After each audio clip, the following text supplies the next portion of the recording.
আসসালামু আলাইকুম বন্ধুরা, আশা করি সবাই ভালো আছেন। ভোলা গ্রাফিক্স ইনস্টিটিউটে আপনাকে স্বাগতম। তো আজকে আমি দেখাবো আপনাদেরকে একটি ব্যানার ডিজাইন, কীভাবে আমরা একটি ব্যানার ডিজাইন করব।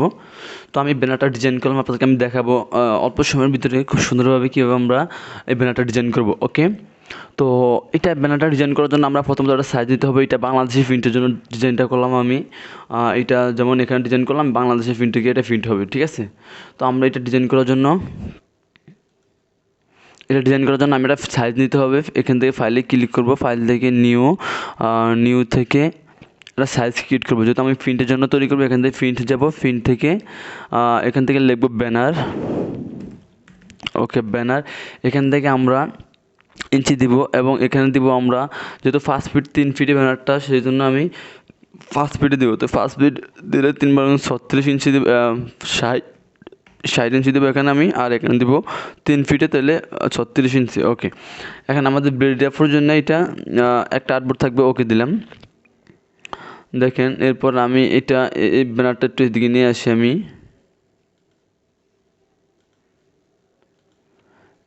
এদিকে নিয়ে আসি।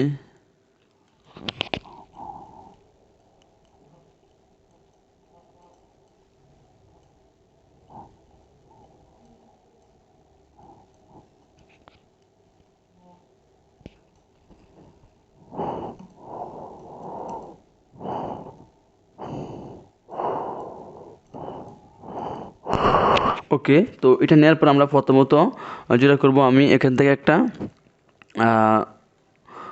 শেপ নিলাম, রেক্টেঙ্গেল টুল নিলাম। ওকে, নেওয়ার পরে স্ট্রোকটা অফ করে আমি এটারে Ctrl+2 দিয়ে লক্ষ্য রাখলাম, Ctrl+2 দিলাম। ওকে, লক্ষ্য রাখলাম।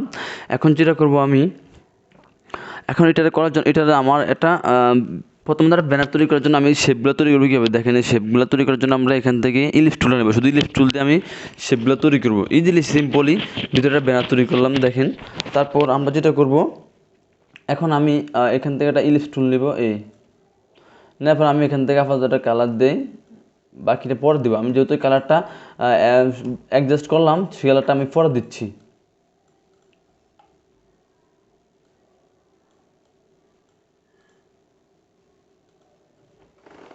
ওকে, তো আমরা দেখেন এটার ভিতরে কিন্তু আরেকটা ডিজাইন আছে। দেখেন এটার ভিতরে কীরকম, মানে আপনার একটা ওগুলো লোপলি বলে একটা মানে বাজ আছে। বাজটা দিব কীভাবে একটু আমি দেখাবো, ঠিক আছে। ফোনগুলো কীভাবে দিলাম সবগুলো দেখাচ্ছি আমি। ওকে, তারপর এটা আমি রাখলাম,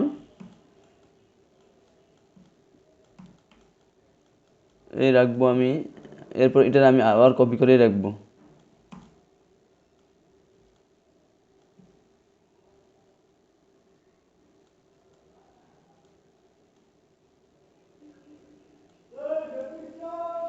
ওকে, রাখলাম। এবার আমি এটার কালারটা দিব, এটার কালারটা একটু চেঞ্জ করে দেই। ওকে, এখন আমরা আবার এখান থেকে ধরে যেটা করব, এই দুটো ধরবো, ধরার পরে গ্রুপ করব। গ্রুপ করার পরে আমরা এখান থেকে আবার এখান থেকে রিফ্লেক্ট টুলে ক্লিক করবো। রিফ্লেক্ট টুলে ডাবল ক্লিক করে একটা কপি করে দিব। এখানে ভার্টিক্যাল দিয়ে একটা কপি করে দিলাম। ওকে, কপি হয়ে গেল। এটাই রাখলাম আমি। এটা একটু চিকেন করে দিতে পারি, ডাবল ক্লিক করে এটা একটু চিকেন করে দিতে পারি।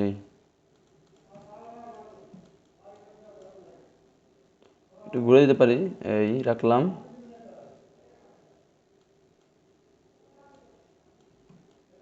ওকে, এখন যেটা করব আমরা, এখন আমরা এই মাঝখানের শেপটা তৈরি করবো। দেখেন, এইটা তৈরি করার জন্য আমরা এখান থেকে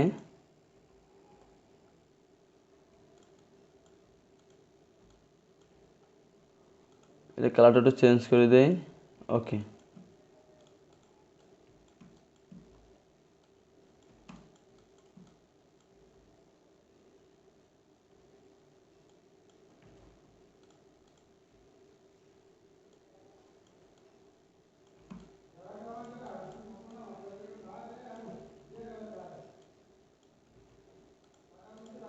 এটা একটু বড় করে দেই।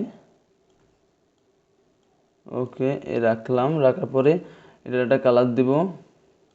এটাকে Ctrl+C Ctrl+F দিয়ে কপি করব। কপি করার পর একটা ছোটো কালার করে দেবে। ওকে, এটারই কালার দিলাম হোয়াইট।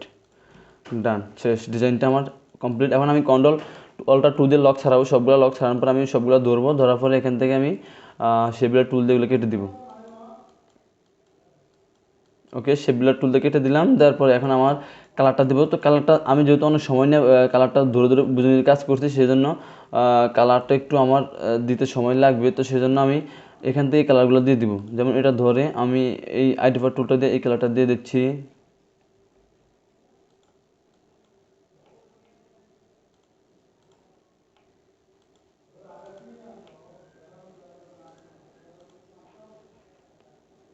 এই কালার দিয়ে দিলাম, তারপর এটা তো গ্রুপ করা, আচ্ছা আবার এটার ধরে আমি এই কালারটা দিব।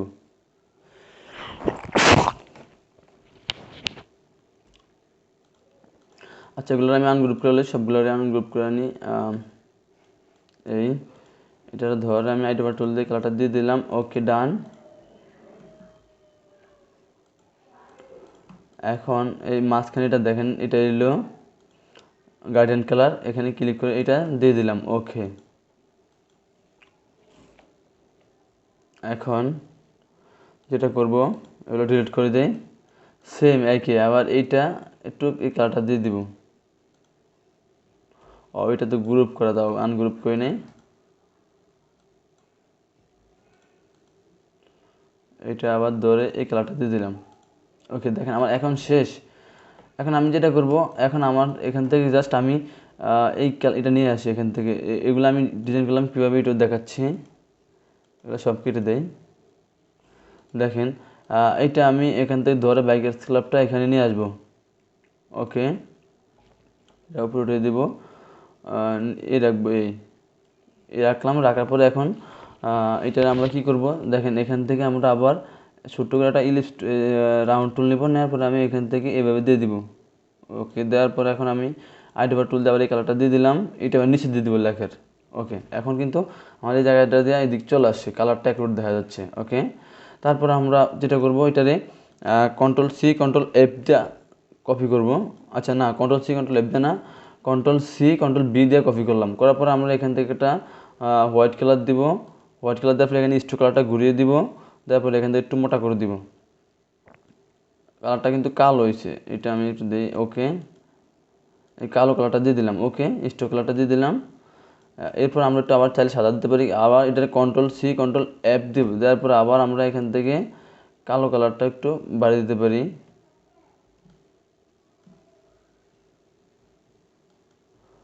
আচ্ছা যাই হোক, ওকে তো আমরা এটা দিলাম, এতটুকু রাখলাম। রাখার পরে এখন আমরা যেটা করব, যেমন আমরা এখান থেকে এই লেখাটা ফন্টটা নিয়ে আসবো। এখান থেকে আমরা ফন্টটা পাবো কোথায়, যেমন আমি এখান থেকে একটা ফন্ট এটা নিয়ে আসি, এখান থেকে দেখাই।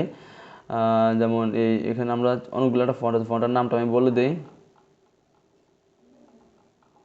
ফন্টের নামটা মনে নেই আমার।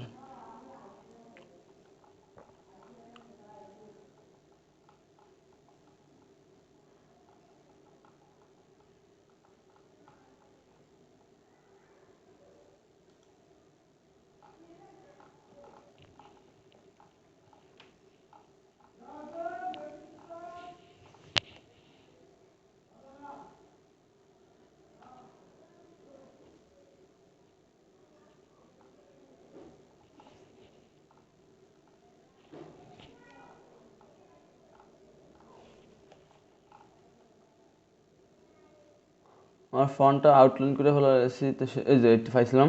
দেখেন এই ফন্টটা, এখান থেকে আমরা ফন্টটা ইটালিয়ানো ফন্টটা লিখে সার্চ করলে আমরা গুগলে পেয়ে যাবো। তো ফন্টটার নামটা হলো, আমি কপি করে একটু দেখাই। কপি করলাম, ছোট তো নামটা,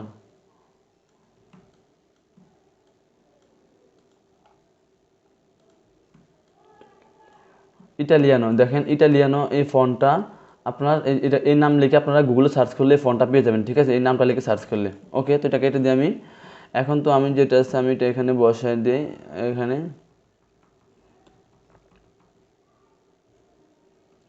এগুলো কেটে দিই আমি, তো এটা নিয়ে আসবো এখানে।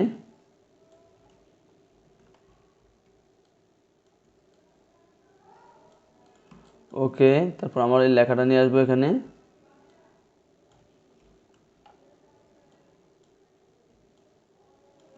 ওকে আর এটা হলো আমার লোগো, লোগোটা সেটা রাখলাম আমি, যেহেতু বাইকের ক্লাবের লোগো এটা আমি সেটা রাখলাম। সেটা রাখলাম লোগোটা আমি। এরপর যেটা করব আমরা, এখান থেকে আমরা বিসমিল্লাহির রহমানির রহিম এটা দিক দিব।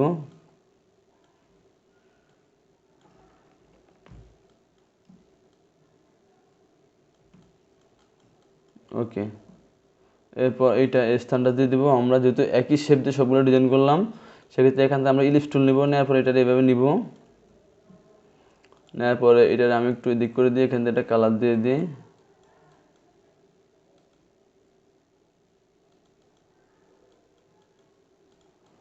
এই রাখবো আমি।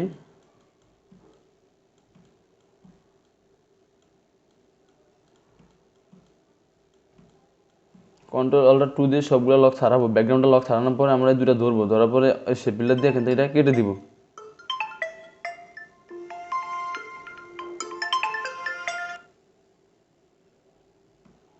ওকে, তো এটা কেটে দেওয়ার পর আমরা যেটা করব, এখান থেকে আমি এটা এখানে রাখবো, রাখার পরে এখান থেকে এটা বড় করে দিব। ওকে, লেখাটা এখানে রাখলাম, এখানে আমি স্থানটা দিয়ে দিলাম, শেষ। এখন দেখেন আমার এই যে আগের ব্যাকগ্রাউন্ডটা ছিল কীরকম, আগের ব্যাকগ্রাউন্ডটা ছিল দেন এখানে একটা এই যে আপনার এই যে বাসের মতো, এই বাসটা দিব কীভাবে আমি এটা দেখাই। এটা আমরা নেট থেকে ডাউনলোড করে নিতে পারবো, লো পোলিও ব্যাকগ্রাউন্ড, লো পোলিও ব্যাকগ্রাউন্ড লিখে সার্চ করলে চলে আসবে। তো এটা আমি নেট থেকে ডাউনলোড করে রাখছিলাম, রাখার পরে তো এখান থেকে আমরা এই ব্যাকগ্রাউন্ডটা আনি এখানে বসাই দিব। তো এটা নেট থেকে আমরা ডাউনলোড করে নেবেন, লো পোলিও ব্যাকগ্রাউন্ড লিখে সার্চ করলে চলে আসবে। এই দেখেন এখন হুবহু আমার একই রকম ডিজাইন হয়ে গেল, দেখেন আমার সেম ওটার মধ্যে ডিজাইন হয়ে গেছে এখন। তো এই ছিল আমাদের ডিজাইন। তো আমরা এই যে এটার নাম যেটা দিয়েছিলাম এখন এটা হলো লো পোলিও, আপনারা লো পোলিও লিখে সার্চ করুন, গুগলে সার্চ করলে চলে আসবে, এরকম অনেক ব্যাকগ্রাউন্ড চলে আসবে, এগুলো আপনারা দিয়ে এগুলো ডিজাইনটা একটু সৌন্দর্য বাড়াতে পারবেন। ওকে, তো আজকে ভিডিও থাকলে পর্যন্ত আমার দেখাবো নেক্সট ক্লাসে, সে পর্যন্ত সবাই ভালো থাকবেন। আরও সুন্দর সুন্দর ডিজাইন নিয়ে আসার চেষ্টা করবো আপনাদের মাঝে। তো আমার ভিডিও ভালো লাগলে অবশ্যই আমার চ্যানেলে সাবস্ক্রাইব করবেন। আর আমি যেটা গ্রাফিক ডিজাইন কোর্স দিয়েছিলাম, আপনি যদি কোর্সটা না দেখে থাকেন তাহলে আমার ওই কোর্সটা দেখে নেবেন। ওকে, আল্লাহ হাফেজ।